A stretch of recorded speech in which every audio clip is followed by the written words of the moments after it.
Mohon berkat pada Tuhan. Demi nama Bapa dan Putra dan Roh Kudus. Amin. Terima kasih ya Bapa, malam hari ini Engkau memperkenankan kami semua, komunitas KPKS Santo Hieronymus, untuk bersama-sama berkumpul walaupun secara online untuk mendengarkan pengajaran tema-tema pengajaran dalam Kitab Taurat.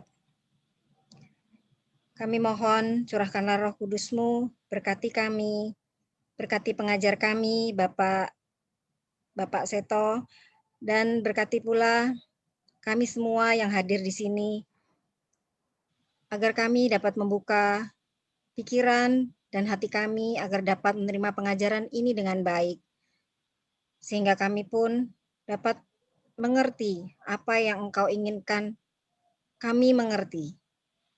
Karena itu ya Bapak, berkati kami malam hari ini. Amin.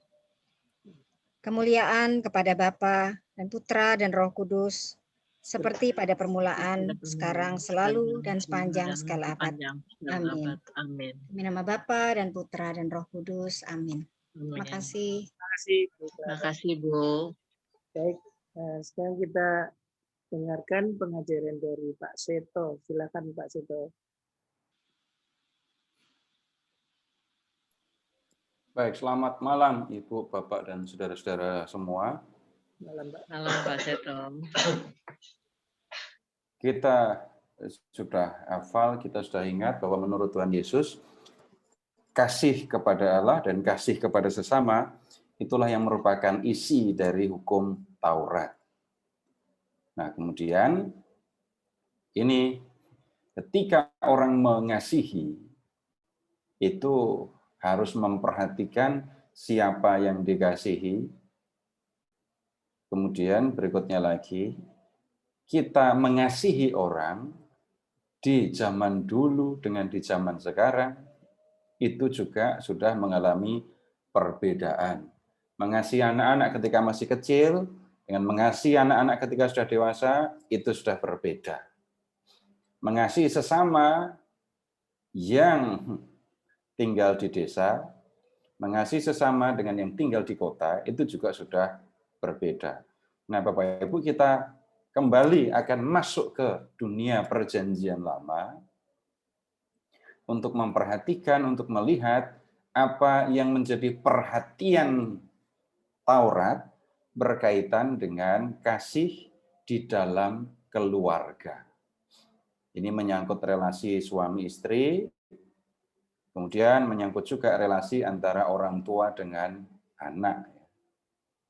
Nah, Bapak Ibu, kita akan mulai dengan memperhatikan apa yang disampaikan dalam 10 firman. Jadi silahkan Bapak, Ibu, saudara-saudara semua membuka kitab Keluaran bab 20. 10 firman.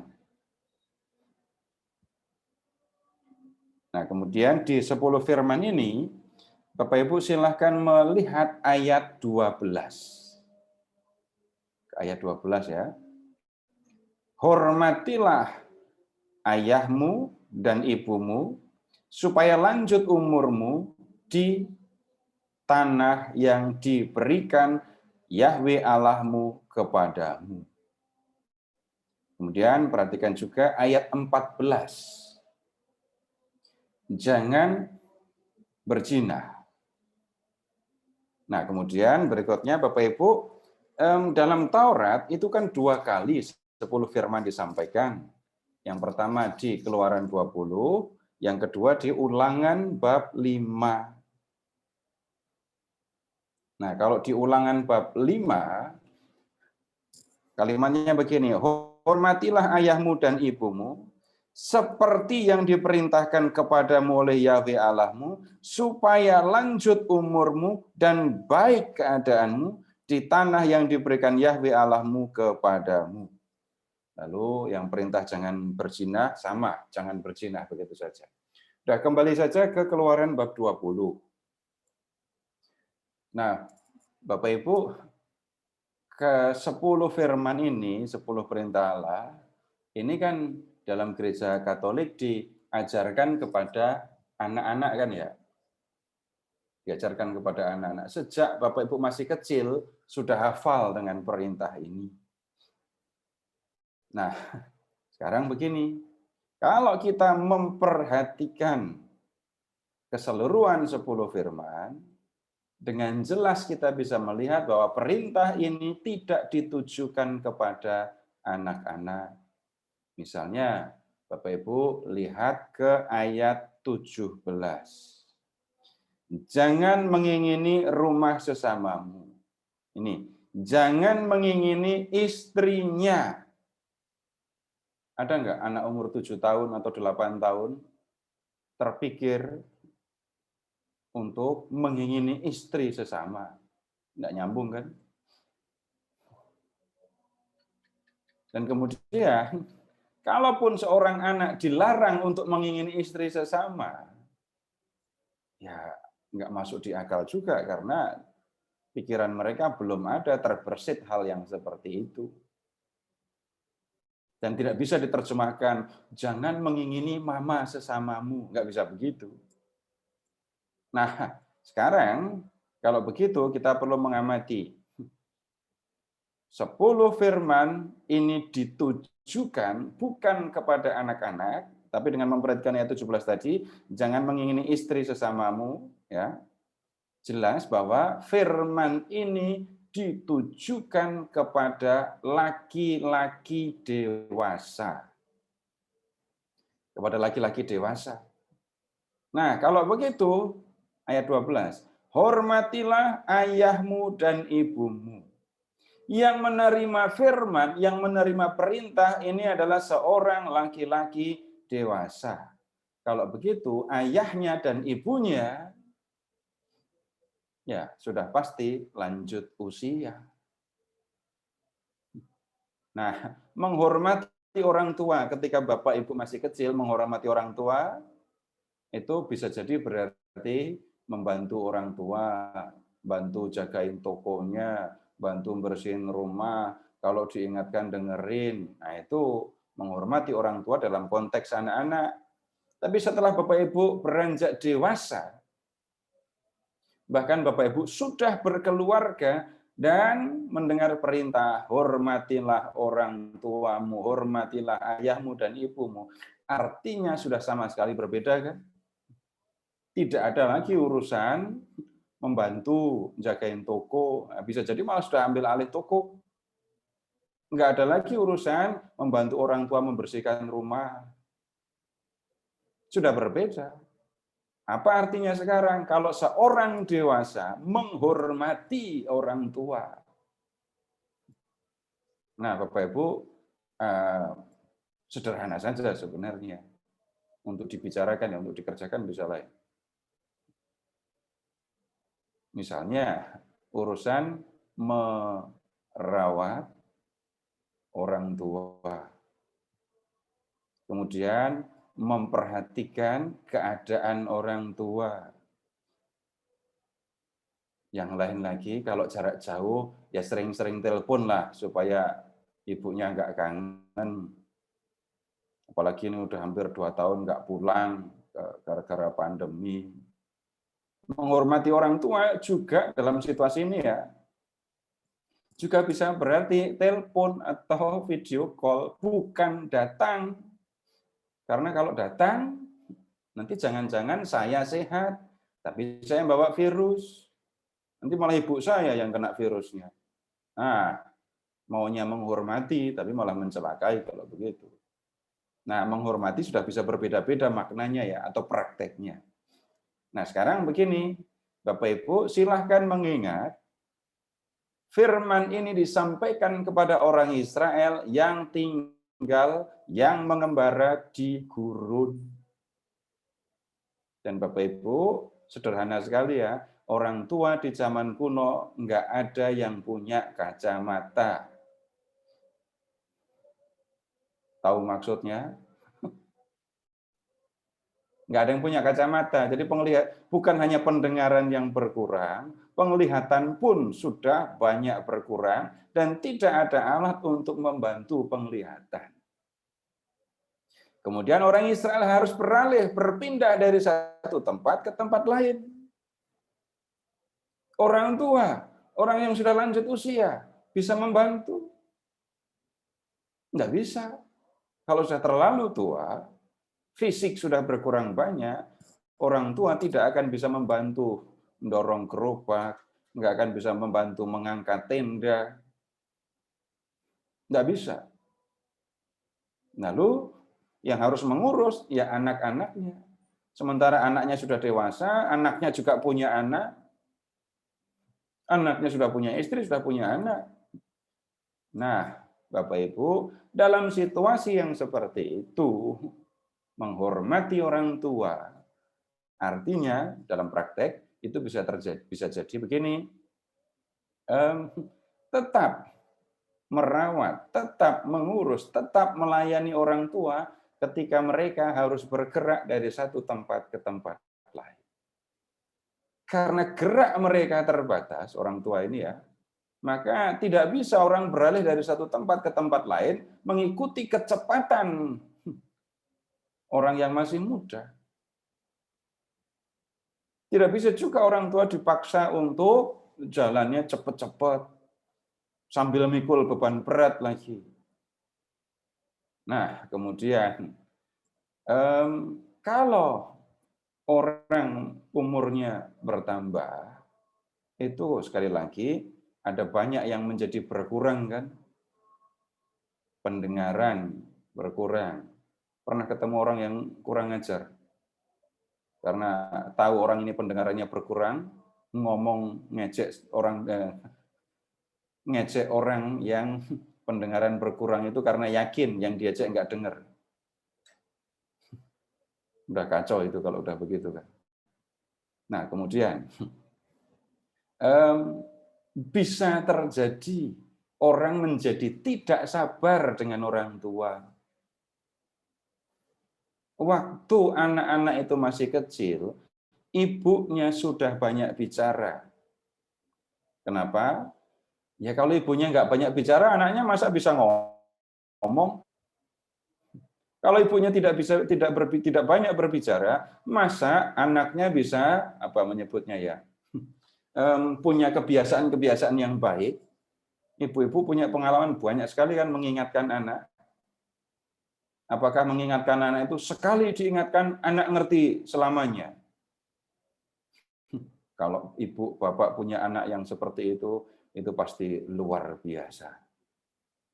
Dan jangan-jangan Bapak Ibu malah takut punya anak yang seperti itu. Ini diingatkan sekali, apapun kalau diingatkan sekali, ngerti terus, nggak perlu diulang. Itu pasti luar biasa. Jadi ibu memang sudah banyak berbicara. Kalau nggak banyak berbicara, bagaimana bisa ngajari anak? Tapi setelah anak menjadi dewasa, kemudian ibunya tetap banyak berbicara, reaksi anak bisa berbeda kan? Apalagi kalau anaknya sudah punya istri, nggak punya sudah tidak sendiri lagi. Orang tua yang berbicara banyak, padahal banyaknya sama dengan saya waktu dia masih kecil. Tapi sekarang dianggap sebagai gangguan, dianggap sebagai sesuatu yang hanya memberatkan saja.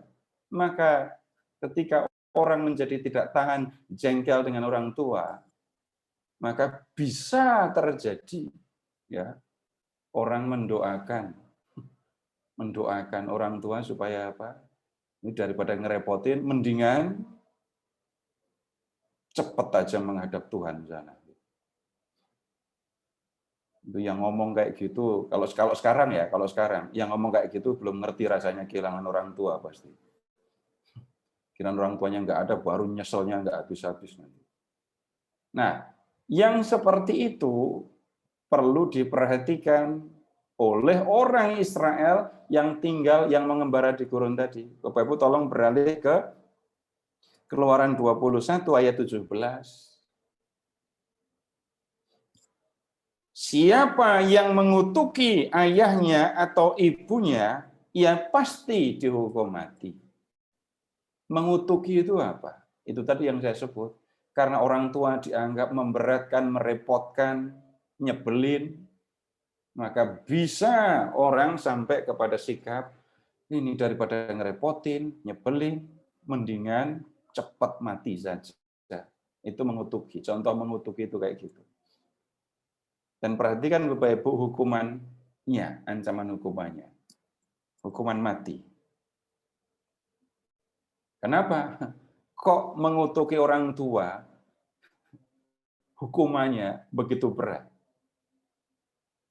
Mengutuki orang tua, mengharapkan, mendoakan supaya orang tua celaka, supaya orang tua cepat mati. Mengharapkan orang tua cepat mati. Lu kan sama dengan mengharapkan kematian orang tua. Ini dalam Keluaran 21, ini sama dengan kalau begitu, ini anak membunuh orang tua, karena itu mata ganti mata, gigi ganti gigi. Mengharapkan orang tua mati, orang yang mengharapkan orang tua mati itu yang harus mati malah. Nah, kemudian berikutnya, bisa terjadi nggak cuma pakai bicara, nggak cuma pakai kata-kata. Anak bisa sampai lihat ayat 15, memukul. Siapa yang memukul ayahnya atau ibunya, pastilah ia dihukum mati. Namanya orang tua, usia sudah lanjut. Kalau orang tua dipukul sama anaknya, apalagi udah lansia ini ya, jarang untuk membalas. Apalagi ibu yang dipukul. Ibu nggak akan balas kalau dipukul. Nah, orang tua usia sudah lanjut, fisik sudah berkurang banyak, dipukul. Ini kejahatan yang sangat serius, berakibat pada kematian, jahat sekali. Maka ancaman hukumannya pun serius. Nah, kemudian Bapak Ibu, kembali ke bab 20, perhatikan, jangan berzina. Tentang menghormati ayah dan ibu itu kan relasi anak dengan orang tua. Nah, urusan berzina ini urusan suami dengan istri. Berzina itu arti sederhananya adalah melakukan hubungan dengan perempuan yang bukan istrinya. Ini cuma urusan suami yang diperhatikan. Nggak ada di ayat 17 Bapak Ibu tidak ketemu kan, jangan mengingini suaminya, nggak ada gitu ya.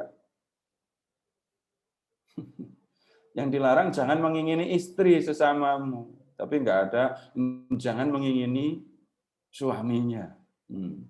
Ibu-ibu dengar yang kayak gini jadi seneng atau berarti nggak ada masalah, nggak ada yang salah. Tunggu dulu, belum selesai diskusinya. Itu sama dengan kata-kata Yesus, barang siapa memandang seorang perempuan dan menginginkannya, dia sudah berzina dengannya di dalam hatinya. Apakah Yesus sedang berbicara hanya untuk para laki-laki? Tunggu dulu diskusinya ya. Tapi catatannya, ketika mendengar kata berzina, itu berarti melakukan hubungan dengan perempuan yang bukan istrinya. Nah, siapa saja? Bapak Ibu, sekarang kita beralih ya. Kita ke kitab Imamat, bab 18. Silahkan ke kitab Imamat, bab 18.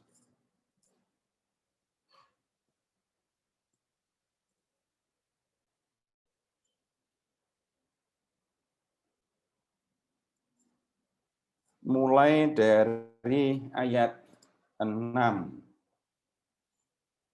Imamat 18 ayat 6. Siapapun di antaramu janganlah menghampiri seorang kerabatnya yang terdekat untuk menyingkapkan auratnya. Akulah Yahweh. Loh, kenapa ada kalimat yang kayak gitu? Nah, menghampiri seorang kerabat